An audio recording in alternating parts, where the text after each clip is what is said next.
opinions expressed in this program are those of the participants and do not reflect the views of the public access channel, the Kitty Rose Lifestyle, or the program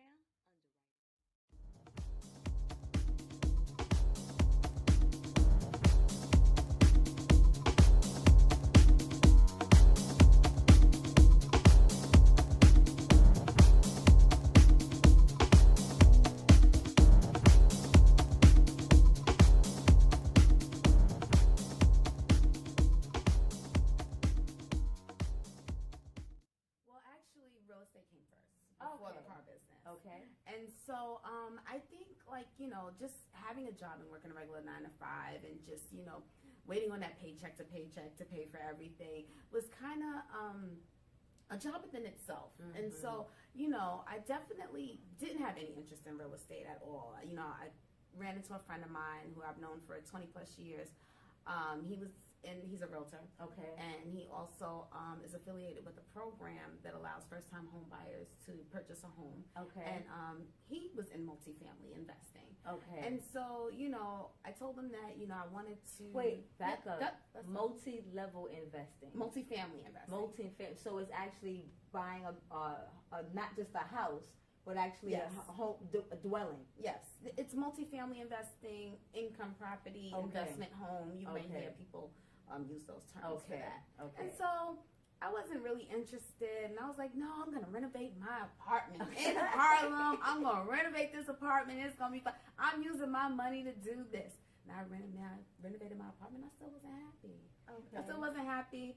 And he came back. He's like, listen, you could be making some extra income. How many years later, or was it years later, he came back and said? I want to say maybe it was a 2, 3, maybe 4 years later. Okay, so Yeah. 4 years ago he comes to you. Right. You say, no, I'm going to renovate I my don't want a apartment. house. I don't want a Right. house. Not even a single family. It wasn't even about investing. I was like, what? This apartment living what is that? Like, I want to live here forever. Like, what are you talking about? This is generational property right here. My grandmother lived here. My father, I'm going to live here too. So, yeah. Okay. And that wasn't the right mindset because I didn't own it. There was no equity to build. Mhm. There was no money to build. There was nothing to come in from it. And I didn't understand that. I just thought that I'm on 2nd Avenue. This is where it's at. Like, why am I going to buy a home for? And so it took some convincing. Yeah. I still wasn't happy. But even after the convincing, I didn't think I can do it. I was like, I'm a single mother. I'm a single woman. I don't think that I have the right funds to sustain a multi-family home, let alone a single home. Right. And so I think over time, eventually, I definitely decided, you know what, let me give it a try. The cars Right, came okay. after. So, and when I met you, that's the part of the business that I was into. So Okay. I've always been somewhat of a serial entrepreneur, I would say. I've done nightlife events. Okay. I've done stripper parties, where bachelor parties, bachelorette parties. I've done lingerie parties, pole dancing lessons. I sold lingerie. Like, I've done a little bit of everything. So are you one of those that believes in having the multiple streams of income? Yeah, I think I don't think at that time I believed in multiple streams of income, or maybe it was multiple streams of income. I didn't understand exactly what multiple streams of income was. I just thought, oh, I'm an entrepreneur. I can do this. I'm throwing parties. I'm planning events. I have my hands in this and I have my hands in that, but I really wasn't making any money. Okay. I was spending more money than I can ever make. Okay. And so it wasn't substantial. It really wasn't anything. So what happened? How did your business begin to make sense?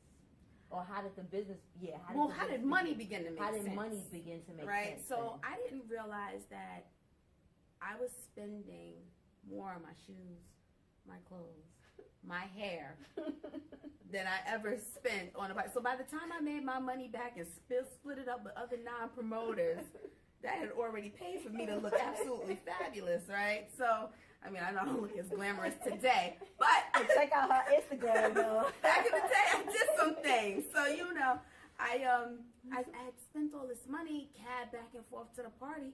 I didn't make anything. And although the money was coming in at the door, and by the time you pay your your DJ, your security, the person that's collecting the money at the door. If those people ain't stealing from you, you know, you really weren't making anything substantial. I still didn't have anything that I owned. Okay. And so I think when my friend came to me again, and you know, he said, let me go through your receipts with you. Let me help you with these receipts. I pulled out receipt. Oh, purchased $750 worth of bottles that night, $400 worth of bottles that night. This is the money that I'm spending. And then I realized I really wasn't bringing anything. I had nothing substantial. Okay. And then so it took a lot of convincing. I think this is what I was explaining to you before. I didn't believe in myself. I didn't believe I can do it. And so I was like, all right, let me think about this. I had ran into another friend at a party. I met him at a party. And he was doing multifamily investing. Okay. And flipping homes. And so he had a couple of multiple properties. He started showing me paychecks that he was getting when he would close on a home. Okay. And I was like, oh. But this is a guy. This is a man. So you can still have this thing in your mindset that as a woman, as a single woman, as a single mom, I'm not able to do this. Right. What made you, okay, you see a second friend, but he's still a man in a money business. What made you feel like, let me try, or let me put my hands in this? He asked me one question. He said, how much money do you make a year? Okay. And I told him how much money. And I think at the time, I might have been making somewhere between $50,000 and $60,000. And I was like, I don't make that much money. I feel like I'm poor in New York City. Like, that's nothing. He was like, you make more than 50% of the people living in this city. He said, you can afford a home. I said, no, I can't. He said, you're doing something wrong with your money.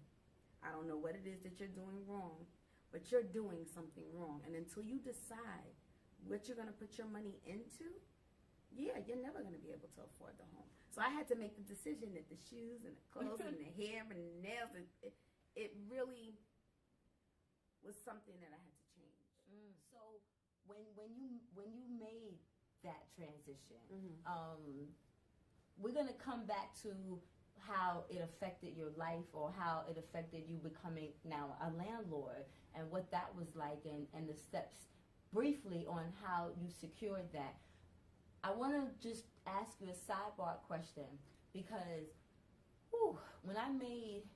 when both my husband and I made the transition to start over, in a sense, or add to what else we were doing, it hit the family. And like my daughter, you know, or my son, but my daughter, like, you know, their whole, like, the last 2 years, it's been, you know, life is now not 9 pair of sneakers. Now it's 5. Right. And I'm like, you still got 5 pairs of sneakers. And they're like starting at $75. Right. And I'm like, wait, what happened to $40? Right. It was like, no, that's not happening. It's one daughter, but I can only imagine if you had 4 $700 shoes and all it is, you having a girl and a only child. You know, we don't mean to sometimes spend, but we do.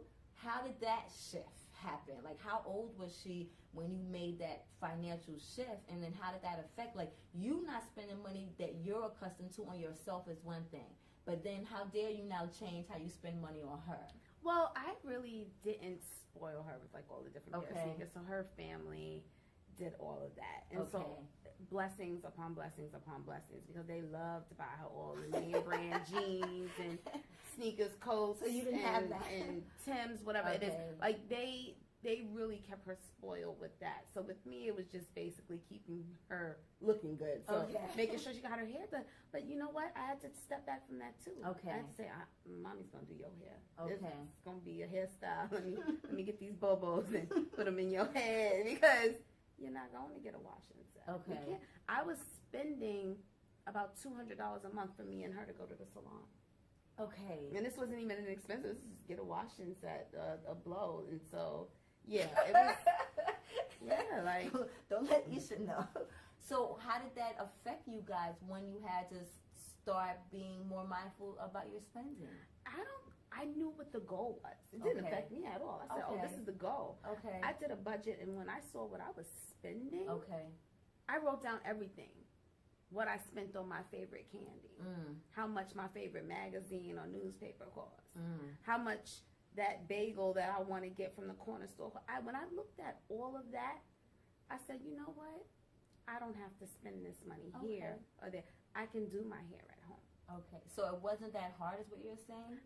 It wasn't that hard for me. Okay. Yeah, it wasn't that. I didn't need. Okay. There were times I would need a pair of shoes for a party, and I would buy 4 pairs just to wear one. Okay. And I would never take the other 3 back. Okay. Oh, I just got 3 more pairs of shoes, and I didn't need that. Okay. I didn't need that, and so I was overspending on myself to make myself look good for an appearance because I couldn't wear the same dress to a party twice. Oh no! Mm-hmm. Now I don't care. You see? Oh, you saw me in that dress last year? Yeah, it's my this is my favorite dress because I'm wearing it again this year. Oh yeah? Oh, okay.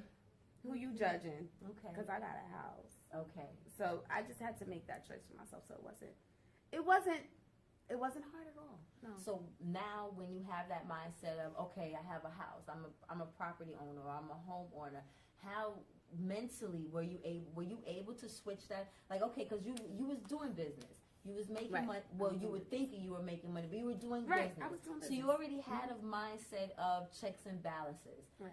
Was it hard to make that transition now as a landlord, checks and balances, because now it's just not your checks and balances but being responsible for others? It was a very hard transition from throwing a party to managing a home. Mm-hmm. So now I have this house and I'm responsible for the tenants and making sure that they have a safe, warm place to live, and they depend on me.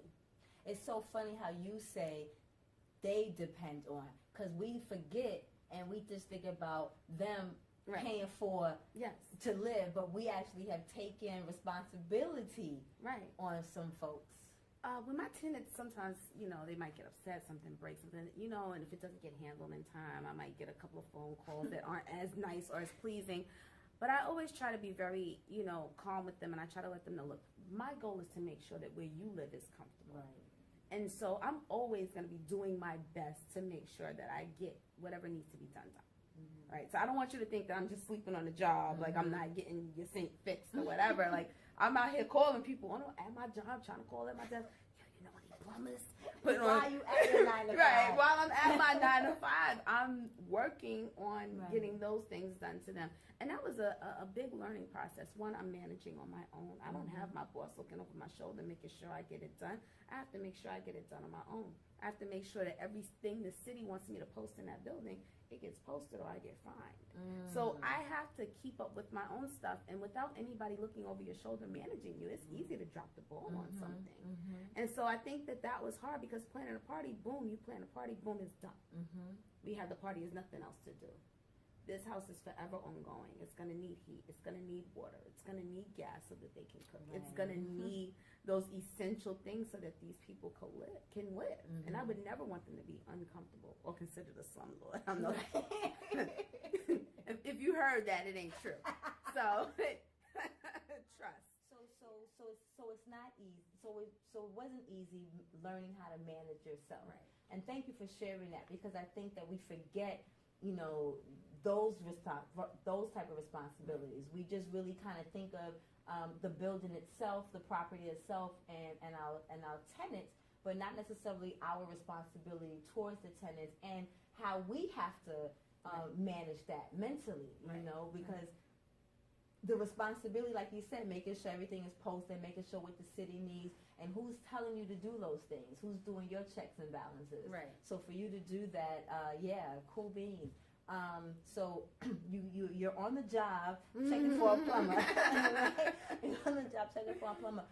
What steps? Okay, so what were the outside of thinking you could not do it? Right. He showed you your money that you were spending. You saw the amount of money you were spending on other things that still wasn't making you fulfilled. So you said you got a couple of extra $1,000. Was it as simple as a couple of extra $1,000 to start? I know he had a program that he introduced you to the first time. Yeah, so one of my mentors introduced me to a program called NACA, and NACA helps first-time home buyers purchase a home without no down payment, no closing costs. Okay. And you can purchase anything from a single-family, co-op, condo, 1, 2, 3, or 4-family homes. Anything under 4 family is still considered residential. Above How long does that process take? It varies on the individual. Okay. Me, for myself, my process took 11 months. Okay. I entered into the program, didn't want to do it. I didn't feel I can do it. I didn't think it was something I wanted to be responsible for.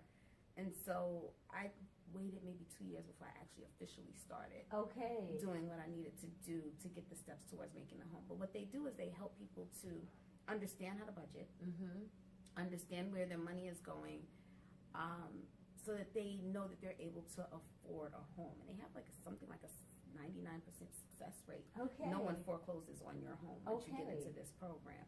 And so they also are definitely what's the word I'm looking for? Like they don't like predators that try to get you into a mortgage knowing that you can't afford it. So they're teaching you really how to afford to pay for this. Did you have to pay for that program? The program, yes. Okay. Actually, it's nothing that you really pay for. So instead of paying a mortgage insurance like you would with a traditional bank, you pay $25 a year. Okay. $25 so a year. $25 a year for the education that you need to become a homeowner and learn how to do it properly. Yes, and then they're the middleman that gets you your loan. Yeah, $25 a year. It's nothing. Yes. How difficult was it actually finding the property? Oh, that wasn't difficult at all. Really? My mentor was a realtor. I mean, I guess it depends on what you think difficult is. Okay. So the house you own, was that the second, the third, or was it the first one you saw? 20. Oh. Okay, maybe it was hard. Okay, I don't know. I looked at a lot of homes. Okay. I looked at a lot of houses. Did you know what you were looking for, or did you go on a gut? Oh, I was looking before I got approved for the loan. Okay. And I tell people, I said, start looking now. Okay. Oh, no, I didn't get approved for my loan. Start looking now. You want to know what the market is like. Okay. You want to know what the houses out there are costing. Right. You want to know what you're looking at. Okay. Don't start looking once you get approved. Once you have that dream in your head, it's a dream now. Okay. Fantasize about it. So how long have you actually been now a landlord? Since March 31st, 2016. Okay. Yes. How was the search for tenants? So, I did an open house. Okay. Met a lot of interesting people. Some people didn't like the place. You can't let that hurt your feelings. Okay. Some people are like, Really? I'm like, well, then get your ass on. I don't need you anyway. Right, I don't need that attitude. Right. All right, so you can go. It wasn't a difficult process. I mean, I had a real estate company help me, which actually did a background check. Okay. Did a credit check. Okay. But nobody tells you what kind of attitude a person is going to have. And so, So I that's purchased a something home that with 2 tenants in it, so they were, okay. and I kept them. Okay. And they're wonderful. I think as long as you're a good property manager, I think you definitely have satisfied tenants. Some people are not going to be happy no matter what you do. We already know those type of motherfuckers. Excuse my language. What would you do differently? I would definitely, I would keep better records. Okay.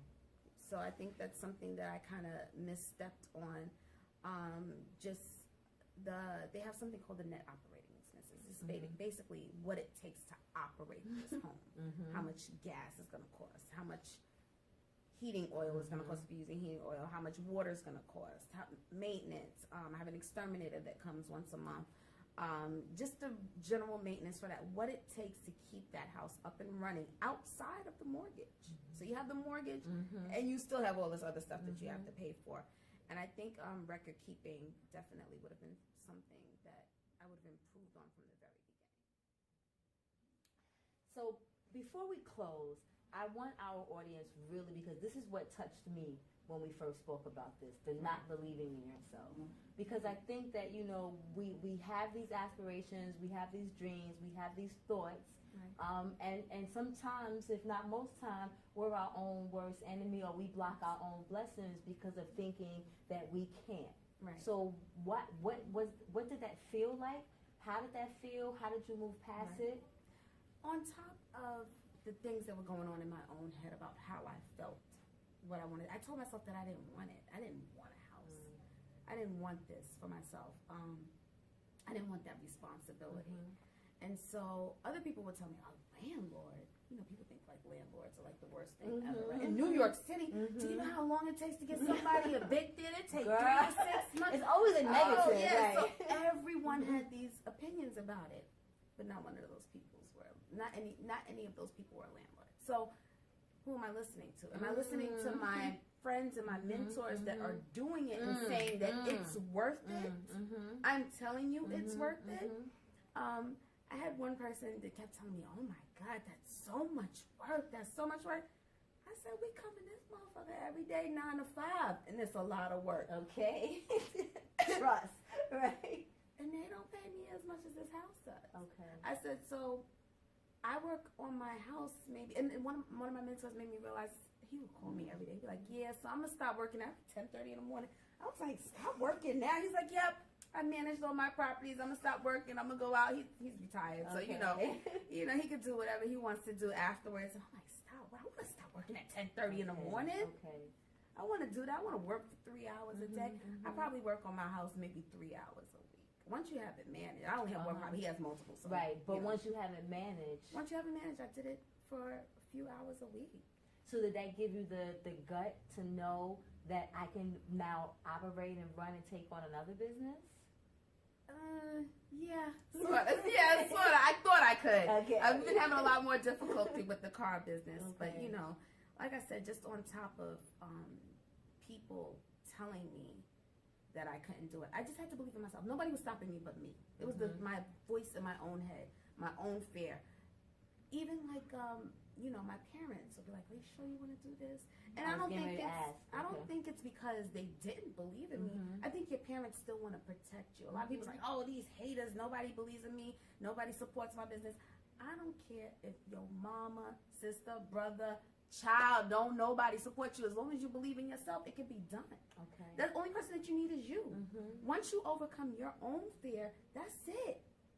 You going straight up. Okay. So how did you feel when you went into the bank and signed that approval? Oh gosh, it was the best feeling in the world. It had to be one of the most exciting feelings for me. Sitting at that table, which takes a few hours. Okay. When you're signing. Okay. But once the bank says, you know what, you can have all this money, like, ooh, it's all for me. This is all for me. Right, to give to somebody else, but right. Right. And the truth is, and the way I look at it, and the way I try to convince other people to do it is, I've never spent a dime of my own on my mortgage. Okay. And I own this house. Okay. Say that again. I own this house. All right. And they pay for it. There. I like the way that sounds. Right. Yeah. So you just have to be eligible. Yes, that's it. So it can be done, and that's what I want people to know. That let's build this generational income and stop living in apartment buildings for generations and generations and generations. Like grandma handing you down projects ain't gonna work. So let's get our own. Let's build it. Let's get that investment property, have additional income so we can have something to pass on down to our children. So yeah, that's exactly what I want to say. Do you find that men are intimidated by your success? I don't think I really find men are intimidated, or maybe I'm just not paying attention. Sometimes things go over my head. What I do find most difficult with dealing with men is that they don't take me as seriously as I would want them to. I don't know. I'm going to learn how to be a bitch or something. I don't know what's going on. I think I'm a really nice person in general. I don't consider myself a pushover because when it comes down to business and I'm ready to work, you will get the rap from me. So make sure that you do business right. So the softer side is the personal side, so that's why. I think in general I'm small, I look younger, so people don't know how much experience exactly I have. Can I take advantage? And so I deal with a lot of men in general, the contractors, plumbers, the handymen that are dealing in the house. I'm not really around a lot of women, and so I have to actually make my presence known. Other men have suggested to me, "Oh, just take a guy with you and pretend that's your boyfriend." Okay, so then how does that then? How do you manage or deal with that mentally or emotionally? How do you deal with the fact that most of your business is dealing with men, and they might want to, you can pay this way? Or does that even happen? I don't know. In the nightlife, yes, it happens. Okay. But in the day-to-day household? No, in the day-to-day, I haven't had it happen. Okay. To me. I've heard comments. Okay. Oh, you single. You got this house and this. I need to date a woman like you. But nobody really comes off directly and asks me on a date. And so, but yeah, I try to I let them know I'm about business. Okay. Like, this is about business. I don't crack a smile. Okay. I try not to crack a smile. Okay. And I love to smile. I love to Right. joke. I love to have fun. Right. So sometimes when it gets to a certain point, you just can't even crack a smile.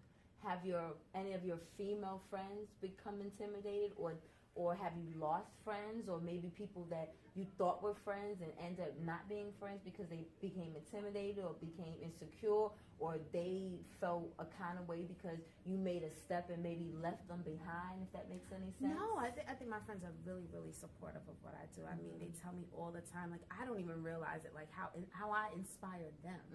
And that makes me feel really good, because I'm like, oh girl, y'all know me, stop it, we gonna go to the club tonight. I'm like, come on, inspiring who? The dance floor? Let's go. But they are really, really, really supportive of me. I mean, I've lost friends, I've lost business partners along the way, but that's just a learning process, and I just believe that those people don't really belong in my life. And so I just keep my circle to who I trust and who I know, and if they cross me, then you gotta go too. What do you think you're leaving behind for your daughter? I think I am leaving behind how to make sure that you can have your own, that it can happen, that this wealth in this country doesn't only belong to one race, that we as brown, Black people can have a part of the pie as well, and you can get it no matter what. That was the title. Thank you. On that note, this is another episode of Natural Sessions. We will join you again next week. Thank you for tuning in.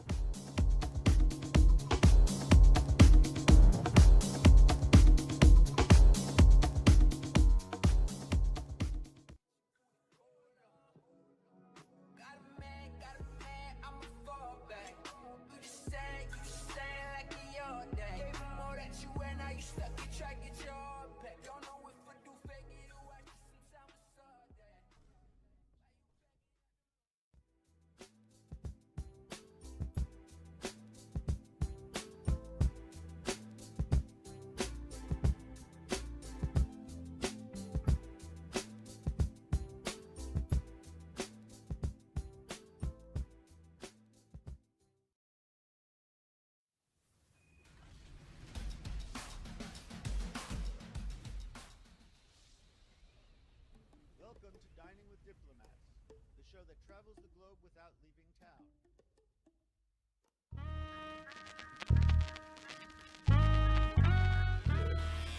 You still got garbage bag? What garbage bag?